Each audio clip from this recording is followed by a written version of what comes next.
grato estar con ustedes en el programa Memorias que Perduran. En esta ocasión tendremos una conversación con un profesor que ha dedicado su vida a la docencia. Y diríamos que su actividad docente empezó en el Consejo Central Sur, en la empresa minera Quechisla, precisamente un distrito minero cuyo nombre es Tatasi.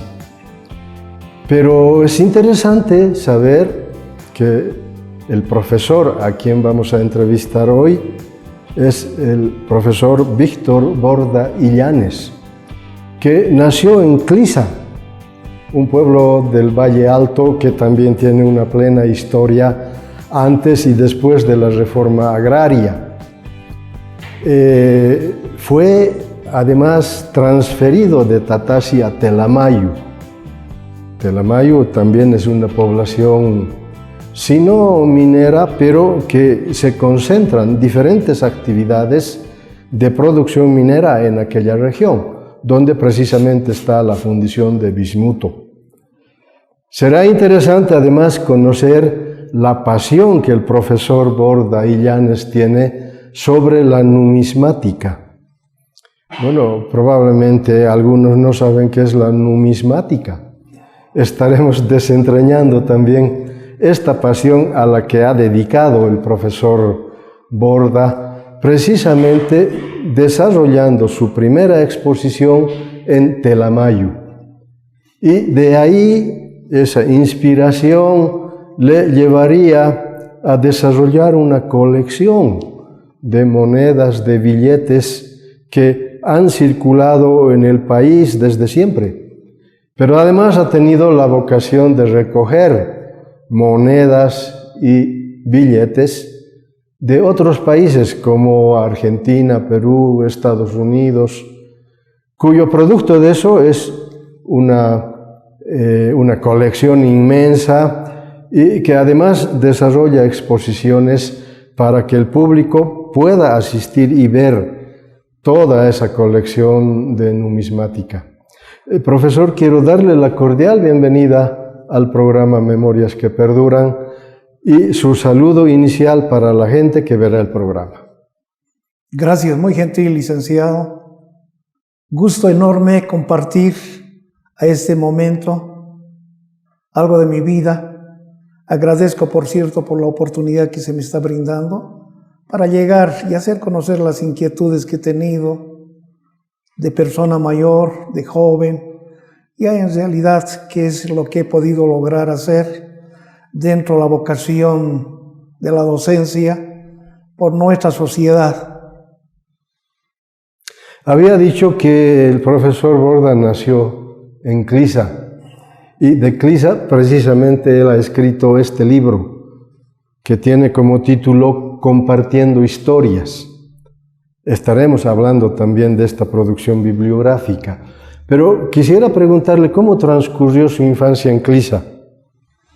Por cierto, como toda población de los años 1950-60, una población no muy lejana de la ciudad del Cercado, a 35 kilómetros, una campiña muy tranquila, hermosa, lleno de verdor, como todo pueblo pacífico, por cierto que nos ha dado mucha oportunidad a crecer sanamente, a crecer con algunas responsabilidades como en el campo, al entorno de la población, al entorno de la familia y demás, ¿no? Hermosas campiñas, hermosos recuerdos, cuando en verdad no había ninguna clase de mala intención, si el término vale en tu semejante. Cuando niños, jóvenes o personas mayores compartimos sanamente, tratando de colaborarnos, tratando de ayudarnos en todo lo que se pueda, ¿no? Por cierto, han sido hermosos días, hermosos momentos, los mejores que uno puede recordar, la niñez, al entorno de los papás, al entorno de los hermanos, familia, porque luego con el tiempo va cambiando esto, lamentablemente, ¿no? Por cierto, decir que gracias a nuestros padres, hemos nacido todavía con esa exigencia de dormir menos, trabajar un poco más, estudiar si se puede, para tratar de surgir un día y aportar en la medida de nuestras posibilidades a nuestra sociedad. ¿Cómo le fue en la escuela? ¿Qué recuerdos tiene de la escuela? Hoy los recuerdos de escuela son los mejores que uno ha podido pasar. Por decir, aquellos años se inscribían, no había aún las escuelas de jardín de niños. Directamente había que cumplir los 7 años e inscribirnos directamente al primer curso. De tal suerte que entonces yo ingreso al primer curso el año 1960 exactamente, porque he nacido el 53. El 60 a los 7 años estoy en el primer curso en la escuela Eduardo Avaroa Hidalgo, mi primera escuelita, porque por entonces solamente habían 2 escuelas para varones, el Avaroa y la escuela Mariscal Antonio José de Sucre, y el de mujercitas, la escuela Bolívar. Sí, y había un ciclo medio o un secundario, el colegio Juan de Dios Valderrama. Pero por cierto, como le decía, los mejores momentos de mi vida, la escuela, niños que por cierto llevábamos nuestra merienda, nuestro desayuno a un lado del bolsillo y al otro lado donde iban los útiles escolares, donde los profesores eran también muy dedicados de lleno a su trabajo, con muchas exigencias. Los cursos, por cierto, no rebasaban los 45, 40 alumnos por curso, ¿no? Dado que la característica nuestra era que solamente pasábamos clases media jornada, 4 horas, nada más. En cambio, el de las mujercitas era de 5 jornadas. Quiero decir... de 5 horas. Sí, hasta por la tarde pasaban. De tal suerte que tuve la fortuna de que nos dieran ya atención de desayuno aquellos años. No sé si usted se acuerda, licenciado, Alianza para el Progreso, cuando estaba... El Cuerpo de Paz. Cuerpo de Paz, John F. Kennedy de presidente. Correcto. Nos colaboraban con leche en polvo, queso. Que llegaba, ¿no? En latas. Y bueno, nuestros señores padres lo único que hacían era procurar contratar a una señora que dispense desayuno, nos sirva. Y bueno, teníamos durante casi todo el año continuamente el desayuno. Lo único que había que llevar era un pedazo de pan o el tostadito para poder compartir, ¿no? Hermosos momentos. Y probablemente el vaso, ¿no? Así, el vasito, que dejábamos, era uno el bedel que se ocupaba de distribuir, de recoger y entregar lavado, bueno, por cursos, ir a recoger nuestro desayuno. Era interesante, muy bello. ¿Y profesor, hacía deporte de niño? No. ¿O de adolescente? De joven ya. Ya. Sí, muy entrado. ¿Ya en el colegio? Ya en el colegio. ¿Y fue al colegio Juan de Dios Valderrama? Sí, pero primero que nada decirle, ¿no? que siempre quise contar, porque junto con nosotros apareció el virome, el bolígrafo, no sé si se acuerda. Claro. Porque por entonces, nosotros, por ejemplo, yo, 3º, 4º, 5º y 6º, he escrito con pluma fuente. Claro. Había que llevar el tintero, ¿no? El tintero. Había que ir corriendo, no tapabas bien, pobre guardapolvo, claro. Estaba percudido, cambiando de color. Bueno, pues estás terminando a hacer, justo se escapa una gota de tinta, había que volver a rehacer. Claro. Y en la población en Clisa no teníamos energía eléctrica por horas, solamente pasaban de 7 a 8:30 de la noche. No hacías tu tareita, bueno, pues tenías que pasar todo un problema, ¿no? Entonces, de tal suerte que recién aparece, ¿no? Cuando alguna vez en casa comento con los hijos que antes no habían bolígrafos, ¿y cómo escribían? Con plumillas, con tinta. y que era un poco, había que tener había que darse habilidad y modos para escribir, ¿no? Y aquellos años, por cierto, el fútbol solamente era para mayores, los niños jugábamos también con bolsitas de plástico, que hacíamos con medias, nylon, plástico, papel periódico. Era la mejor forma de jugar. Y patapilas. Pero seguro que jugaban con chuis. Ah, sí. Con monedas.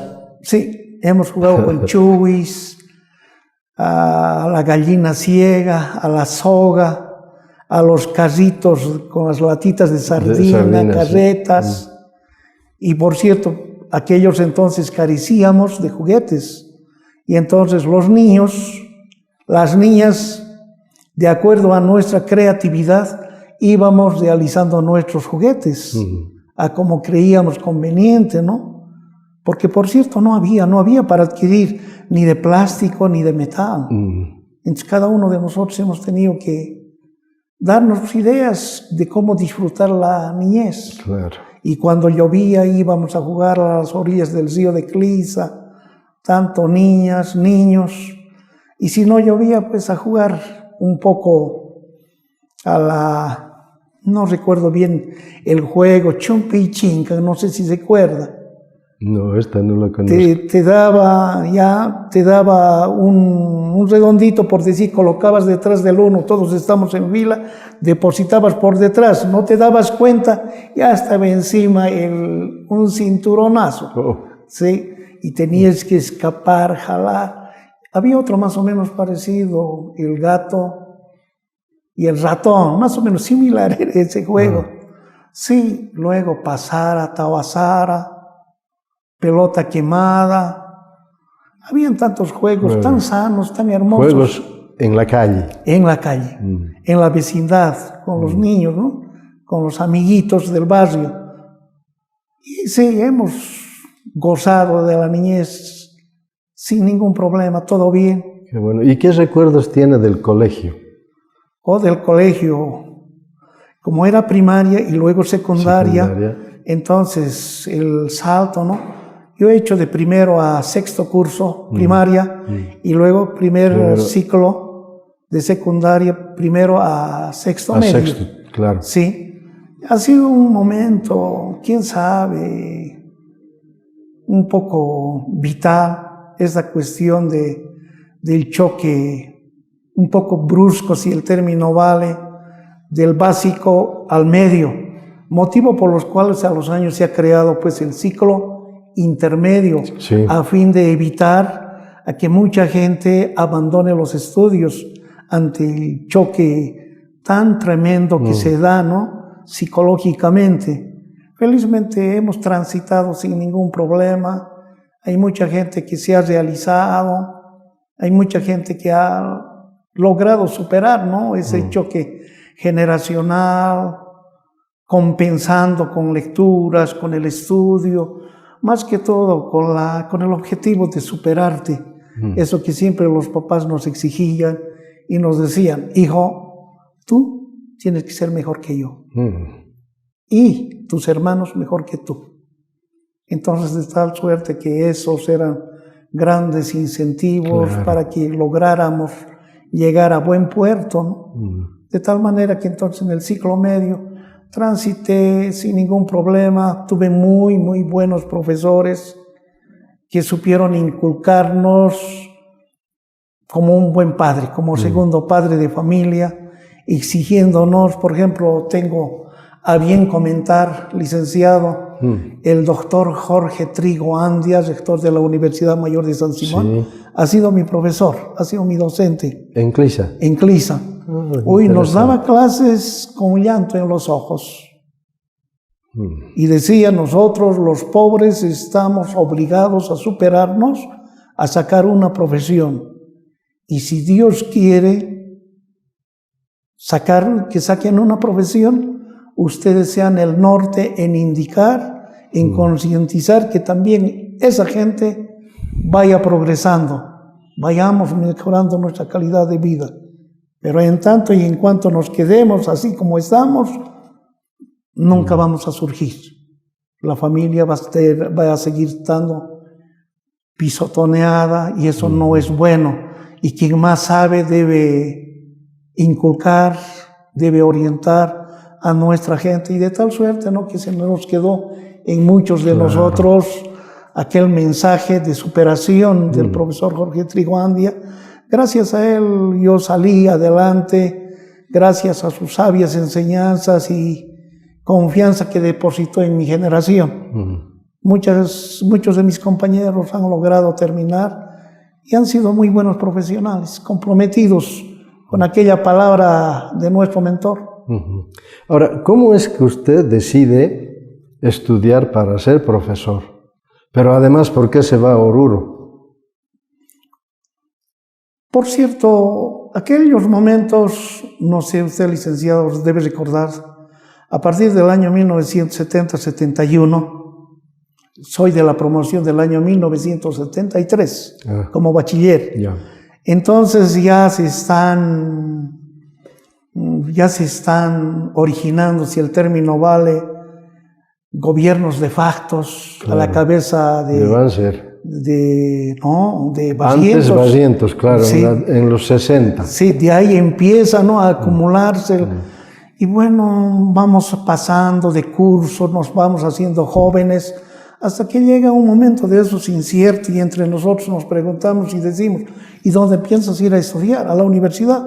Pero Víctor, no seas. ¿En 5 años? ¿En 7 años? ¿En 10 años? ¿En cuántos años vamos a salir profesionales? Hay mucha gente pudiente que está saliendo a la Argentina, también estaba con la misma situación del Plan Cóndor, los gobiernos de factos de Sudamérica. En América Latina. Sí, y entonces pues no nos quedaba otra que elegir magisterio, carrera corta, 1, 2, carrera donde en realidad te sientes más o menos preparado, carrera del que vas a vivir. Y bueno, uno tenía que ver, analizar esas situaciones de tal suerte que entonces también mi persona eligió pues ser docente, ser profesor. Primero me inscribí acá en Tupuraya, aprobé el examen de ingreso y ahí justamente nace un pequeño problema en casa con mi señora madre y terceras personas, autoridades del pueblo. Y justo yo retorné del cuartel rato antes y a mi señora madre la autoridad del oficial mayor la increpó feo. Yo saliendo del cuartel, habiendo retornado, la increpé y le dije, eso no se hace con mujeres, nada menos que con mi señora madre. Entonces, estando ya en la normal, tuve un intercambio de grueso calibre y hasta de manos. Entonces quisieron hacerme detener y demás a fin de frenarme en los estudios para sentarme experiencia, si el término vale. Y de esa manera escapé hacia Oruro, a la Escuela Normal Superior de Oruro. Pedí transferencia, me fui y de esa manera me reinserté a seguir estudiando magisterio hasta concluir en Oruro. Mire usted de qué manera salí estando bien al lado de mi familia. Terminé estudios para profesor en Oruro y una vez que salgo, retorno hacia Cochabamba. Ese momento la ADN estaba pisando fuerte acá en Cochabamba a nivel nacional. Claro. Porque estamos hablando del gobierno de Hugo Banzer Suárez. Y entonces de tal manera que no me dan cargo. Y bueno, a esa instancia me caso con mi señora esposa Sara Luna Zúñiga y decimos ahora de qué vivimos. Y mi suegro vivía por Atocha. Y muy conocido, él me dijo, yo tengo alguna influencia, te lo puedo conversar si tú te animas. De tal manera que entonces me fui a Comibol La Paz, a las oficinas, solicité trabajo, allá me recibieron muy bien, me invitaron y me dijeron, si usted está saliendo de Clisa, que es un vergel, va a llegar a otro vergel. Y me mandan a Tatasi, donde no había un solo árbol. Puro cerro. Puro cerro, ni modo. Había que iniciar a como de lugar el trabajo. De esa manera llegué a Tatasi, a Comibol, a trabajar. ¿Y qué tal le fue en Tatasi? Muy bien, muy bien. He estado trabajando allá. Apenas he trabajado 1 año y medio. Sí, 1 año y medio. E inmediatamente me bajaron, llegué a Telamayo. Y de tal suerte que me quedé en la Escuela Bolivia como profesor del ciclo intermedio en Telamayo. He trabajado aproximadamente 7 años en Telamayo. Buen tiempo. Y en Tatasi he estado 1 año y medio, 8 años y medio, 8 nada años más. y medio. Sí, muy poco tiempo. Porque en ese interín de cosas me hice dirigente. El profesor Alfredo Ayala ha sido el secretario general del frente que hemos formado. El que le seguía era el profesor Óscar Balcázar, secretario de Relaciones. El profesor Víctor Chavarría, de Telamayo, ha sido el secretario de Hacienda. Y mi persona, secretario de Conflictos. Y justo aquellos años, el año 82, 83, se ha conflictuado un problema de magisterio. Los compañeros trabajadores de Comibol a nivel nacional, o particularmente Consejo Central Sur, nos querían quitar las categorías.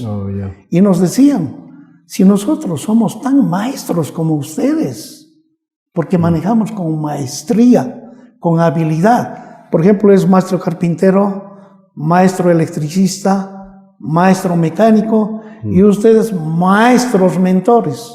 ¿Dónde está la diferencia? Nosotros queremos también categorías. Ahí nació el problema.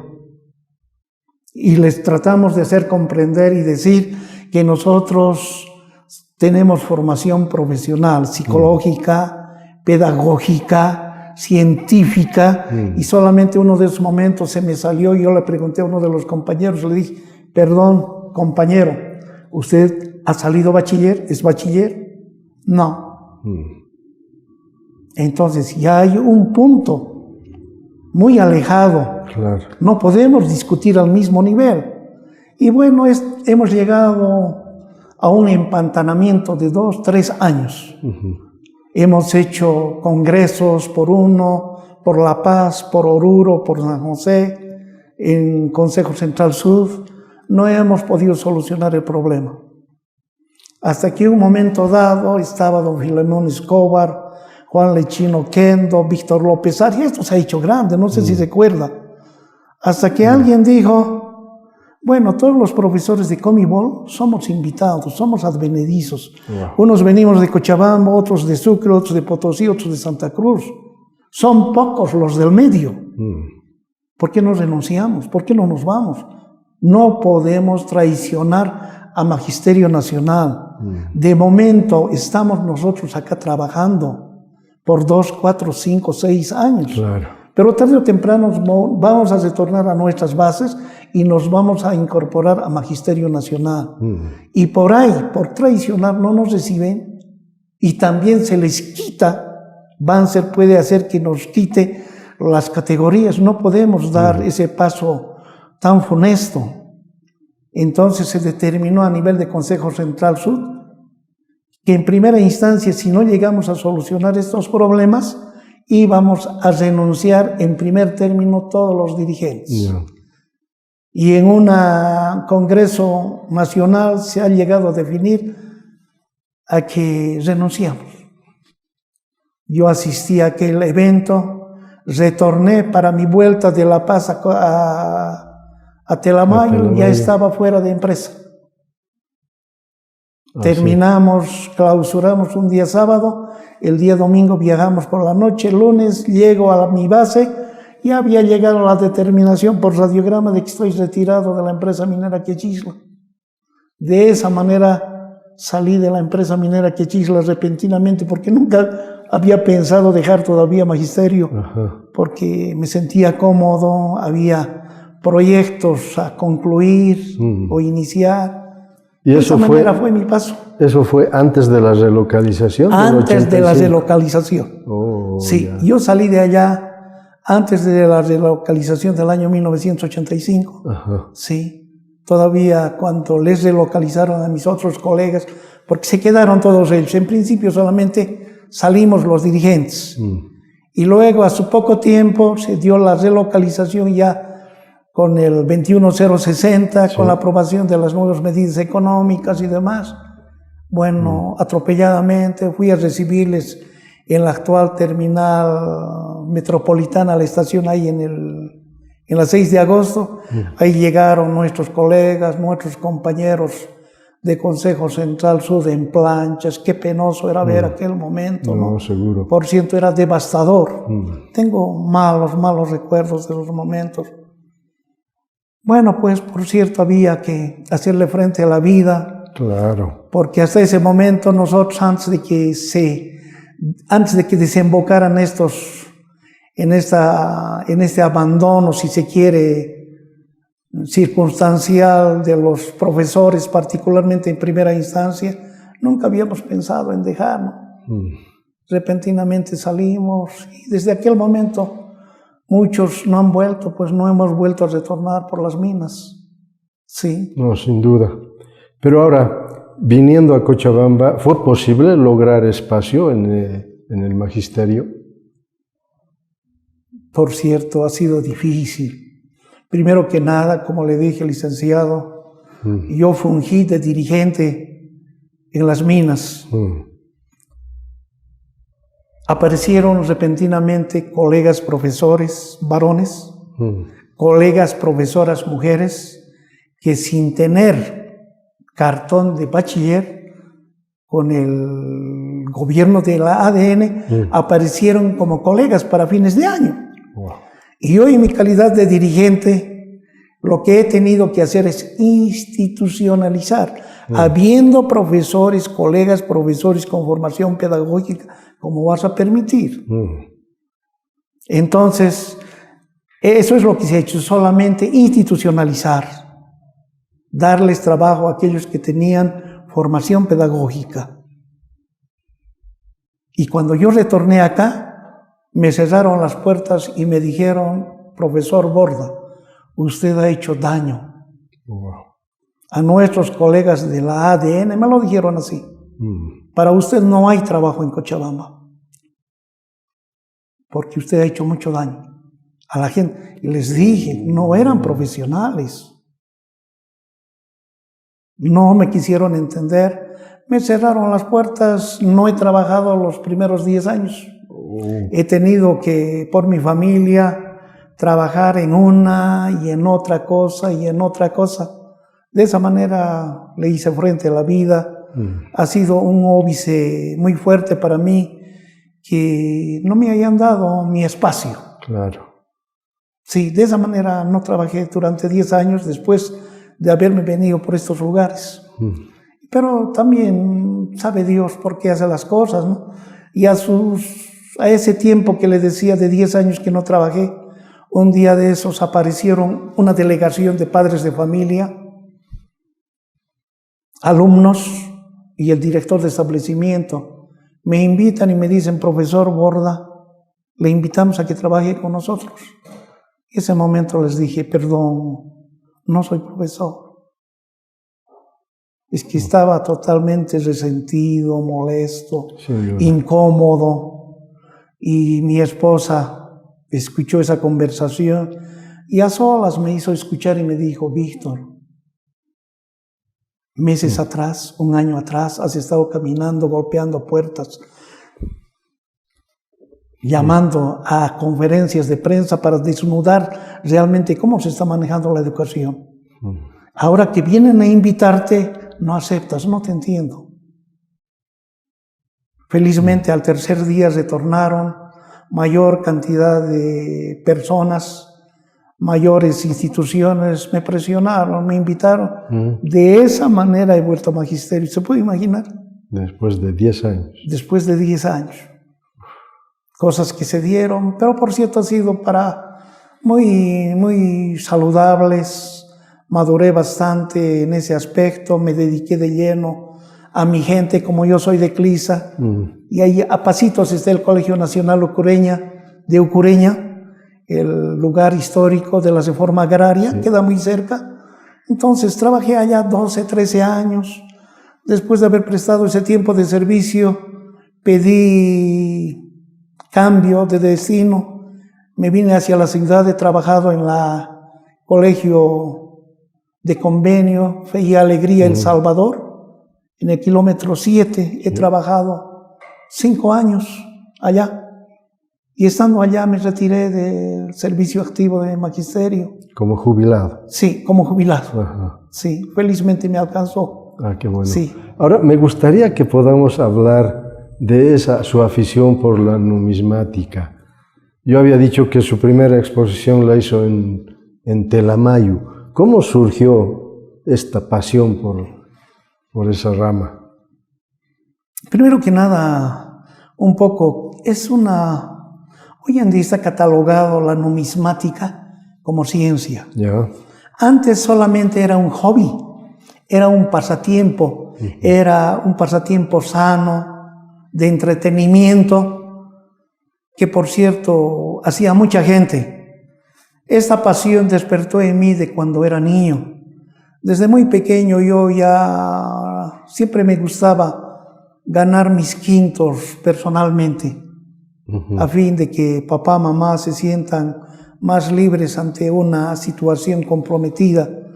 Yo hacía leer revistas en la plaza de Clisa, leterito, a cambio de 20 centavos hacía leer mis revistas. Y de allá iba separando monedas, separando billetes, las monedas en latitas de sardina y los billetes en mi cuaderno, en mi libro de lectura. Y entonces fui separando, pasó 1 año, 2 años, 3 años. Mi señora madre me dice: hijo, cómprate mejor ropita, come empanada, lo que gustes, porque ese dinero está perdiendo valor. No, mamá. ¿Y qué vas a hacer? Voy a coleccionar. No sé de dónde me habría nacido la palabra voy a coleccionar. Pasa un par de años, ya tengo mayor cantidad, y me dice: hijo, veo una pena, tus billetes están así, han perdido valor. Con esta empanada, con estos 5 bolivianos podías haber comprado 20 empanadas, ahora no compras ni uno. No interesa, mamá, un día vas a ver mi colección. Entonces ya estaba en el colegio, estando en el colegio, tenía una hermosa colección ya de monedas y billetes solamente de Sudamérica, Argentina, Brasil, Paraguay, Bolivia, Perú. Bueno, hasta yo estaba tranquilo y feliz. Y justamente un día de esos también el doctor Jorge Tico Andia, no pasamos clases, no recuerdo qué fue. Entonces dijo: hablemos de hobby, de pasatiempos. Ya que no quieren, dimos examen y terminamos muy temprano. Ahora, ¿a qué nos dedicamos? Alguien dijo: hablemos de hobbies. Como soy Borda, A, B, Víctor Borda, ¿qué hobby tiene? No sabía qué decir. Hasta que uno de esos momentos, algún rato me hablaste de monedas y billetes. Sí, profesor, tengo. ¿Lo puedes traer? Sí, lo puedo traer. ¿En qué tiempo llegas a tu casa? En 5 minutos.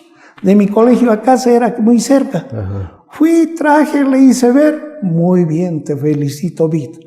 Pero, sin embargo, un día quiero ver una verdadera colección. Quiero ver mayor cantidad.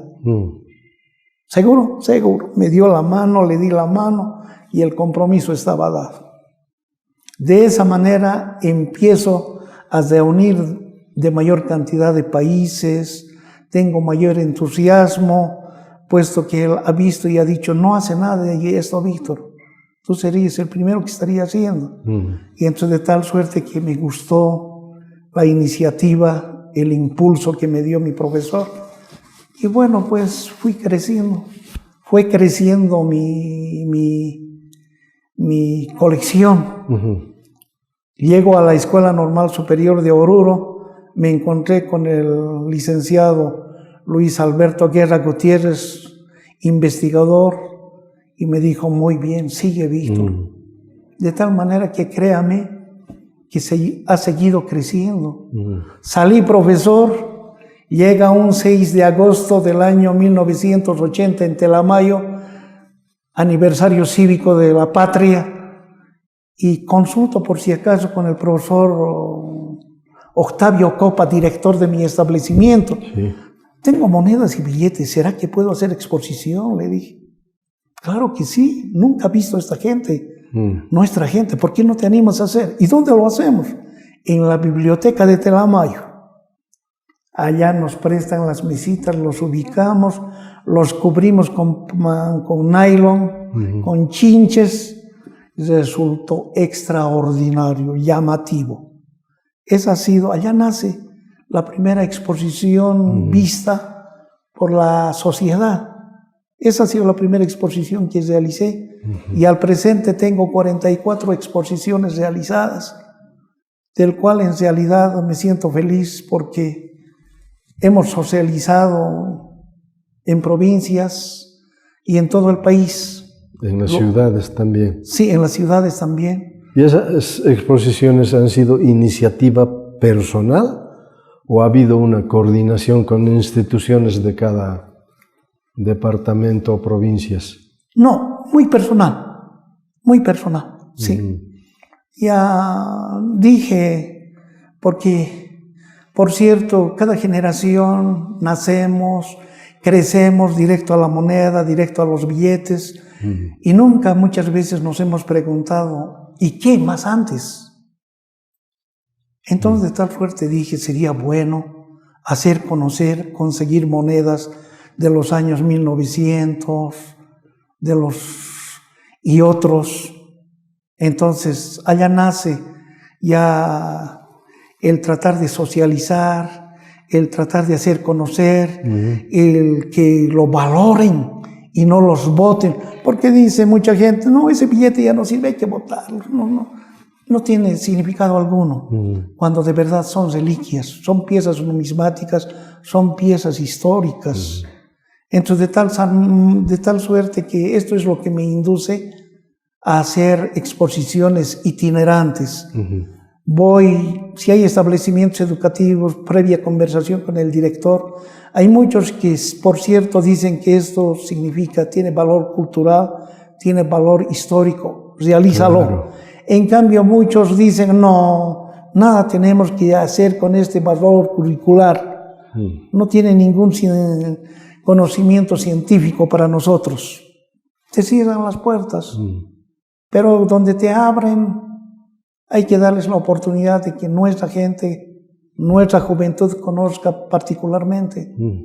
Y entonces es el afán, ¿no? El de hacer conocer personalmente, investigarlos, coleccionarlos, presentarlos y valorarlos para que nuestra gente no se deshaga, no se desprenda. Porque más tenemos piezas históricas en el extranjero que en casa, que en nuestro país. Ahora, ¿cómo es que logró juntar tanta moneda y tanto billete?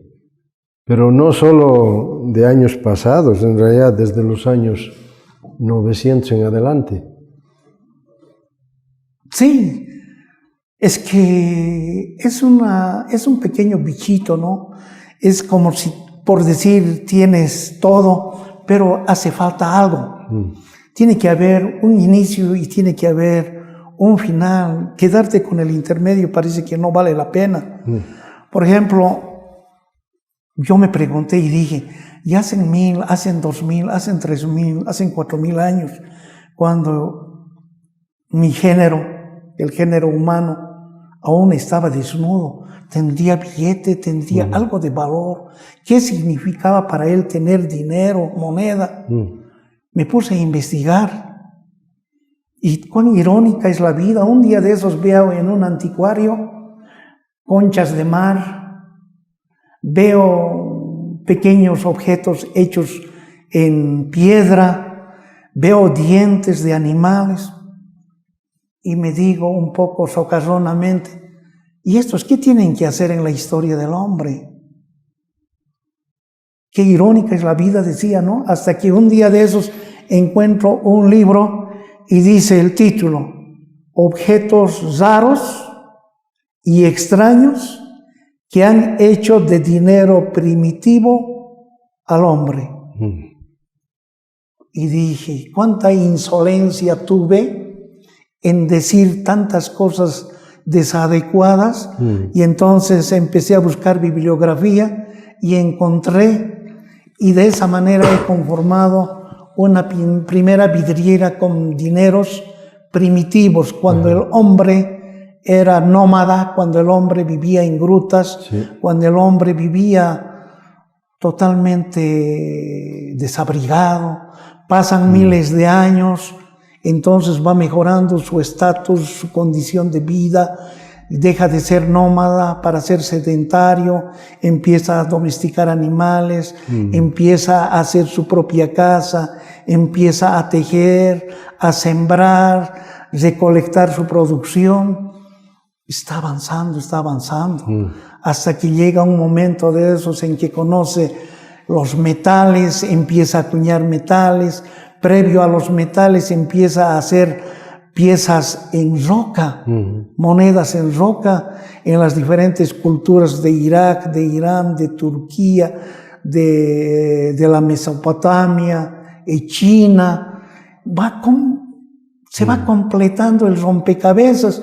Llega un momento de esos cuando digo, he conseguido, increíble, he conseguido las monedas Bitcoin, que las Bitcoin son solamente monedas virtuales, que no se tocan, pero sí se ven. Pero tuve la fortuna de conseguirlos, los tengo en casa.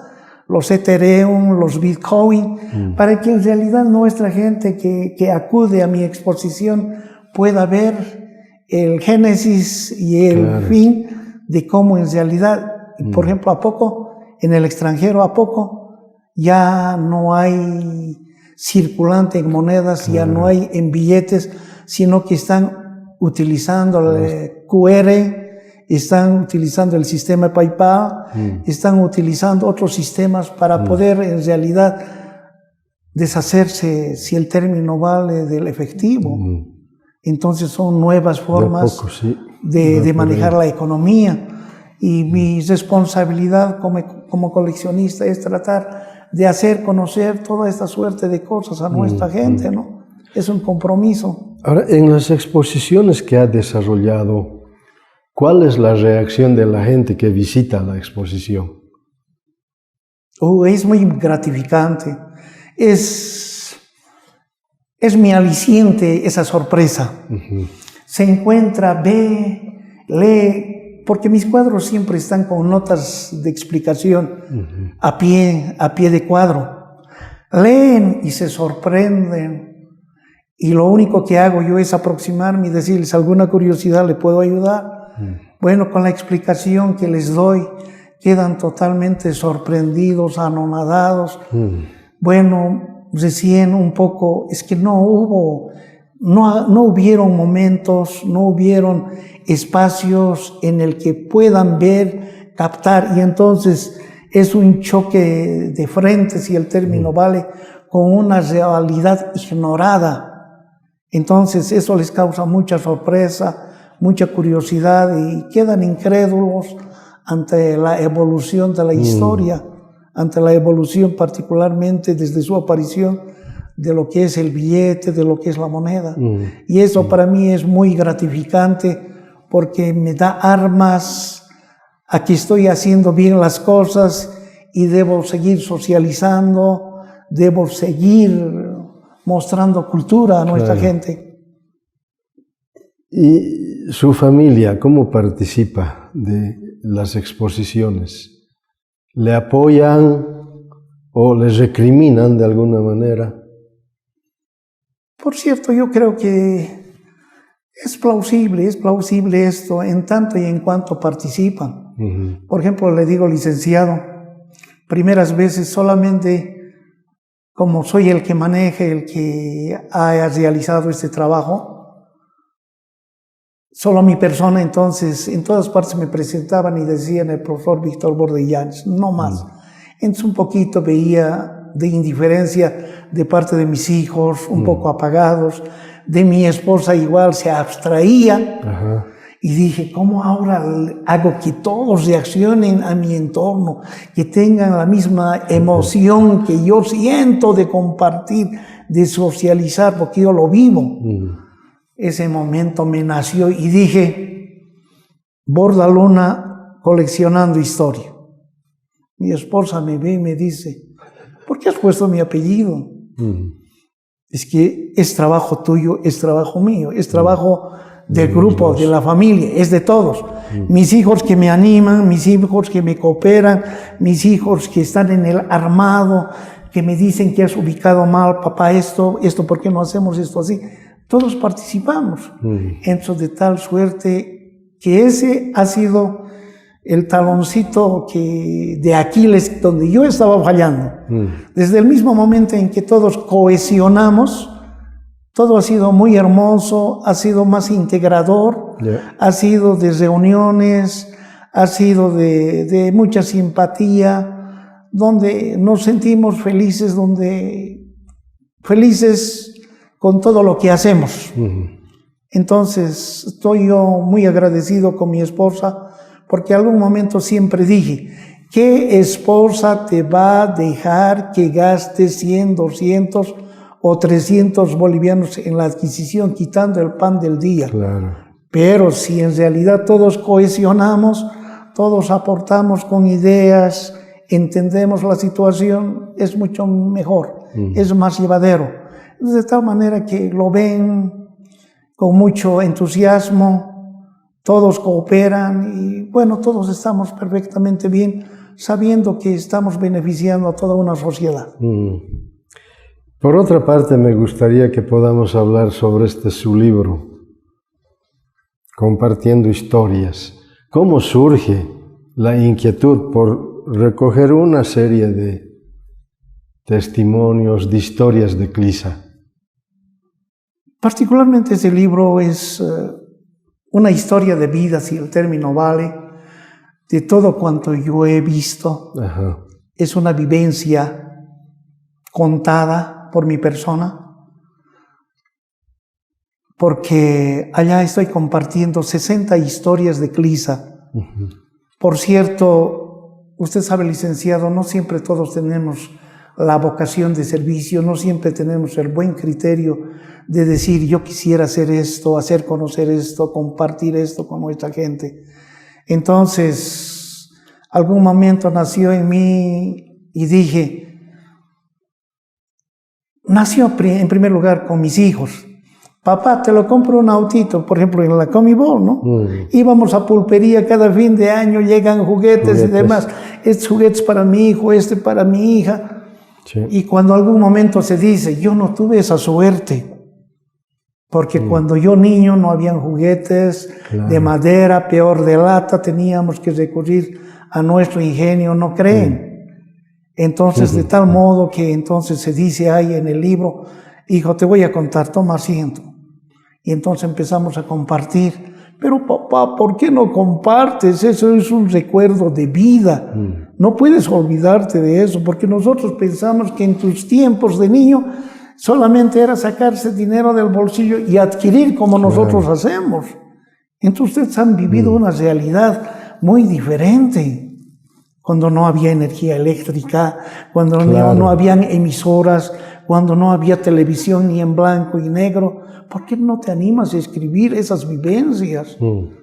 Entonces, de tal manera, nace de a poco, fui picoteando, escribiendo artículos, hasta que un día de esos, en un convivio de amigos, algún amigo dice, han venido unos reporteros de la ciudad de La Paz a averiguar sobre la Champaguerra. ¿Y qué han contado? Así, don Víctor. No ha sido así, amigo. Pero si tú sabes, ¿por qué no lo escribes? Mira que casi fallecemos, casi todos nos vamos con el COVID. Hasta tú te has enfermado, Víctor. Claro. ¿Y cómo es posible que tú, tanta riqueza, tanta historia que sabes, que has vivido, que has visto, te lo vas a llevar? Dejemos un legado a nuestros hijos, a la sociedad. De tal manera que entonces pues le agarré el reto, voy a hacerlo. De tal manera acá estoy compartiendo 60 historias, cómo pasábamos los niños carnavales, cómo pasábamos navidades, cómo pasábamos nuestros días de estudio en las escuelas, en los colegios, cuando llega la televisión en blanco y negro a Bolivia, particularmente a Clisa, cuando llega la televisión a color, cómo eran los partidos de fútbol, cómo se jugaban, si yo había conocido corredores, pugilistas, políticos, deportistas, si yo había jugado alguna vez, ¿no? Entonces uno da una narración en verdad casi completa de todo lo que he podido vivir. Por ejemplo, hasta este momento, a los cliseños lo que nos dicen, o no nos dicen, no me saludan a mí por mi nombre, me dicen, Burrutiñi, ¿dónde estás yendo? Orsugacu, Bolsacutu. Entonces tenemos dos apelativos, Bolsacutus y Burrutiñis. ¿Y de dónde nace? Entonces me tuve que poner pues a investigar y decir, esto está pasando en tradición oral, de boca a boca, como una tradición. ¿Y cuándo se va a quedar en un papel escrito? De tal manera, entonces, me animé a indagarlo, a investigarlo, de dónde nace esto. A Barrientos Ortuño, que había viajado hacia Estados Unidos, le habían regalado un sombrero texano, llegó a la alcaldía de Clisa, se sacó el sombrerito por educación, lo puso ahí, se dio la vuelta, ya no estaba el sombrero. Se lo robaron. Se lo robaron. Entonces ahí nace, no, por favor, devuélvanme mi sombrero, compañeros, me han regalado en Estados Unidos. No sean, pues, ladrones. Entonces, bueno, ahora me gustaría que pudiera aclarar ese término que en el cuartel se usa. Hagan cliseños. El ejercicio del cliseño. El ejercicio del cliseño. ¿Tiene que ver con el Burrutiñi? No, el Burrutiñi sería otro pasaje muy bonito, ¿no? Le cuento rápidamente. Los días domingos hay una feria dominical en Clisa, entonces la gente baja de las alturas, o bajaba de las alturas para vender leña, para vender carbón, para vender maíz, trigo, cereales, traen desde lejos. Llegan a Clisa, realizan sus ventas y mientras realizan, un par de compañeros habían dejado atados sus burritos a un árbol. Vuelven y resultado es que los burros desaparecieron. Y el hombre se puso a llorar y dijo, ahora mis mejores burros me han robado, ¿ahora qué voy a hacer? Y justo ahí al fondo había una plaza de ganado, de burros, venta de burros, va. Y dice, quisiera este burro, parece ser mucho al mío, pero no se dio cuenta, el burro ya lo habían cambiado de color, lo habían teñido. Resultado es que ha vuelto a comprar su propio burro. Intempestivamente se pone a llover y empieza a desprenderse la pintura y dice, compadre, parece que es mi propio burro el que me has vendido. Entonces, desde esa vez, cliseños burrutiños que pintan para vender, no importa que sea familiar, que sea el mismo. Ahora, y lo otro es el de los ladrones. Los ladrones. ¿Sabe? Clisa ha sido una fuente de ingresos agrícola tremendo. Desde Clisa, desde el Valle Alto, se ha llevado granos, los mejores granos a las minas. Entonces, papa de igual manera, maíz de igual manera, y entonces es un lugar muy agrícola. Y Clisa es el semillero, si el término vale, de toda esta producción, y se vende harto. Se traen en camiones, se llevan a Potosí, a La Paz, a Oruro, a los centros mineros, mucho grano. Y entonces mucha gente vende y guarda. Antes no habían carteras, antes no habían, las mujeres no utilizaban en sus polleras bolsillos, utilizaban unos ataditos que se llaman cojehuagaichas, y entonces aseguraban ahí su dinerito. O en cambio, sencillamente la mujer agarraba su aguayo, lo guardaban ahí, y el marido por detrás viendo a que no les roben. Pero hay una calle que se llama 6 de agosto en Clisa, que es muy angosta, y entonces con el cuchillo, con el gilet los cortaban y se los sacaban el dinero. Querían comprar ropa o algo, abrían, ya no había dinero. Entonces la gente llorando por aquí, por allá. ¿Y quiénes eran los delincuentes? La gente de acá de la ciudad, los malvivientes de acá iban hacia Clisa a robar solamente con ese propósito. Entonces, y la gente lloraba y decía, pues me han vuelto a robar otra vez, me han vuelto a robar otra vez. Entonces, de ahí se ha quedado el denominativo de Bolsacutus también. Bolsacutus. Sí. Bueno, profesor, ha sido grato conversar con usted. Ya para concluir la entrevista, de aquí para adelante, ¿qué desafíos aún quedan? Aún tenemos latente, tengo 2 libros que están terminados de escribir al respecto de la numismática. Quiero difundir la numismática, porque hoy en día ahora tiene la numismática, ya no solamente es un pasatiempo, es una ciencia. Entonces tiene su estatus. Hoy en día se ha dado el boom de la numismática. Entonces quiero aportar muchas cosas que se están perdiendo. Por ejemplo, esto de las Olquebagaychas se está perdiendo. Ahora esta situación, por ejemplo, del por qué en la Casa de Moneda de Potosí, decía en el año 1827, se han acuñado las primeras monedas y no el 25. Quiero resaltar por qué se ha dado estas cosas. Por ejemplo, el día de ayer escuché una declaración que se ha dado en el extranjero, en sentido de que han sido muy santos caballeros las cruzadas del norte que han venido, los argentinos que han venido solamente a ayudarnos a combatir y liberarnos del yugo español. Corrientes libertarias del norte, corrientes libertarias del sur. Ese no era el único fin. El objetivo grande, mayúsculo, ha sido el de la Argentina, que nosotros sigamos dependiendo de aquel suelo, que pasemos a formar parte de la Casa de Moneda y también el Cerro Rico de Potosí. El resto, aunque se independice.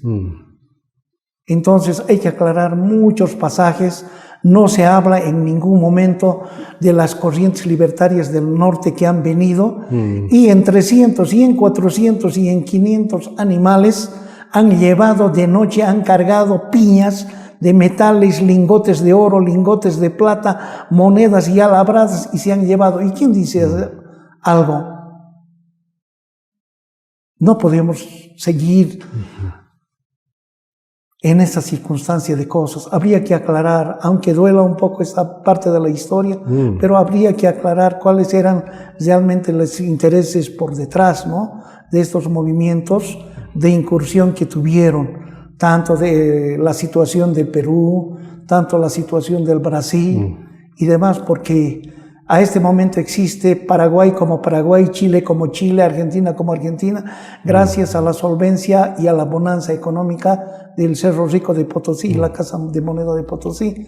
Entonces pienso sacar a futuro un par de libros al respecto de numismática nacional e internacional y aclarar estos puntos porque ya están investigados. Lo único que me resta es hacerlos imprimir y bueno, pues hacer conocer esta historia, parte de nuestra historia, a la sociedad sudamericana, si el término vale también, ¿por qué no mundial?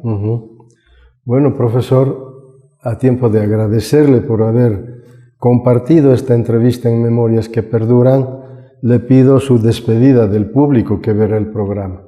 Agradecidos con la deferencia que se me ha dado acá en esta oportunidad para compartir un poco la historia de vida que he tenido y bueno, pues compartir.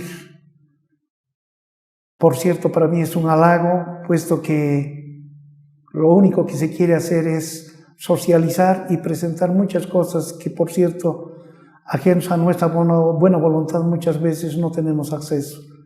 Gracias por haber compartido en esta oportunidad, licenciado. Le agradezco. Bueno, el agradecido soy yo, profesor. Decir al público que he tenido la posibilidad de participar de una exposición numismática el pasado mes de febrero en 2 ocasiones y ver lo impresionante que es esta colección con la que cuenta el profesor Víctor Borda.